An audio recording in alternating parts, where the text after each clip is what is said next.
Hi, it's Blaze Saunier again with Blaze Handcrafted Woodworks. I thought I'd make a cool little video to show you around my shop, some of the tools, some of the processes, and things of that nature. So follow along if it interests you. Okay, so driving up to the shop, you see my mailbox, you see my sign. There's my shop. There's my truck with my logo on the back.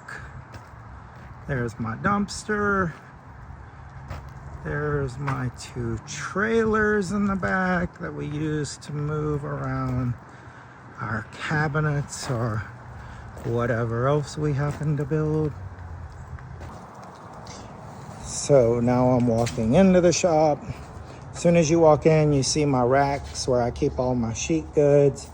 I use 5/8 inch UV plywood, which means it's already finished on both sides, so the inside of the cabinets don't need to be painted or stained or anything like that. Up on top, I have my 1/4 inch, which I use for my drawer bottoms in the back of my cabinets. Over here, I have my main table saw with a big old fence, plenty of area to cross-cut and rip sheets of plywood. Here I have another smaller table saw set up only for dados for the bottom of my drawer boxes and also for the back of my cabinets. I'll show you what that looks like. So as you can see, the back is actually recessed and we have to slide it in to those two slots that go the length of the cabinet. Here's my Grizzly planer. So typically when we get a shipment in, we'll have raw wood like this. We usually skim everything through the planer just to make sure everything is the same thickness. It's very, very important. I have a joiner over here, which quite frankly doesn't get used very often. After the wood is planed down, we take it over to the table saw. I cut everything 1/8 of an inch bigger than the sizes I use, which are 3 inches, 2 inches, 1.5 inches, and 1 1/4 inches typically. So I leave it 1/8 of an inch bigger because I come back to my planer and I run everything on edge like this to get rid of any saw marks on both sides. So the 1/8 of an inch allows me to take that material, a 1/16 basically, off of both sides and get it down to the 3, the 2, the 1.5, and the 1 1/4. Once I have the lumber all milled up, here's my different sizes. I've got my 3 inches on top, my 2 inches below it, my 1.5 inches below that, and at the very bottom, I have all of my 1 1/4 inch material.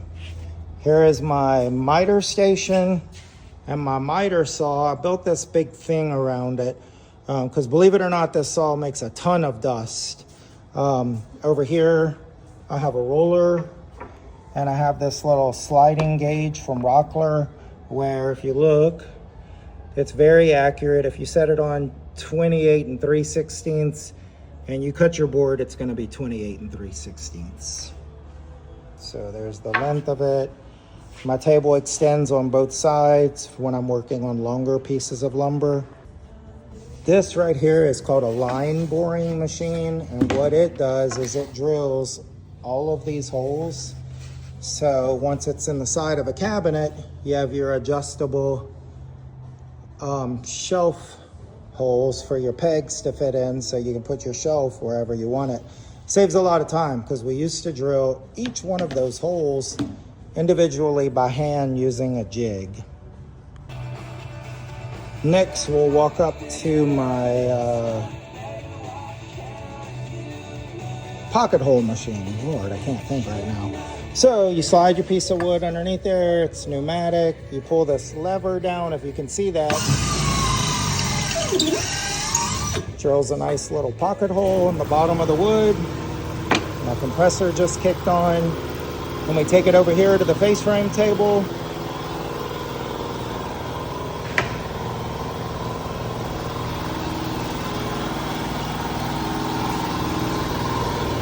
slide the arm over,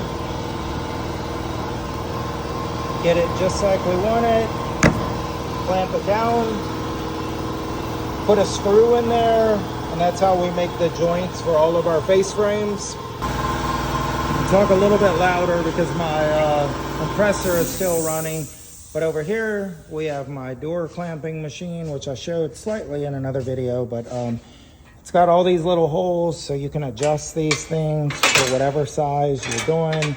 Then you flip this switch right here and it will pull it perfectly square every time. Shoot a few brad nails in it, put lots of glue, and that's what holds the door together. Once the door's made, I actually have a brand new drum sander coming in probably at the end of next week. Over here I have an edge sander. There's my bandsaw. Couple of drill presses, another little sanding machine that I don't use very often anymore. There's a little router table. I have some shapers back here. More dust collection. Here's a loft I just built so I can store materials that I don't use as often. I've yet to make the stairs going up it because we've just been too busy building cabinets.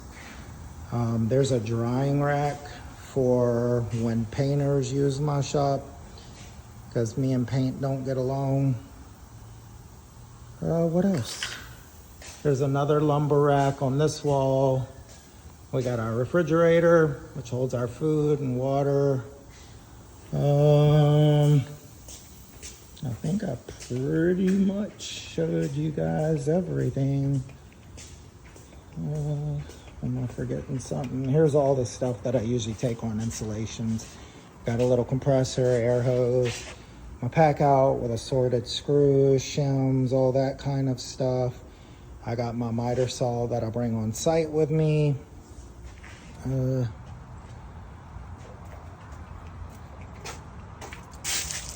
Got two trailers, one 14-foot by 7-foot, one 8-foot by 24-foot. So I can usually get a whole job there in one trip, if not two, by pulling this big black trailer. If it's a smaller job or if it's a tighter area to park in, I use my little 7x14 trailer.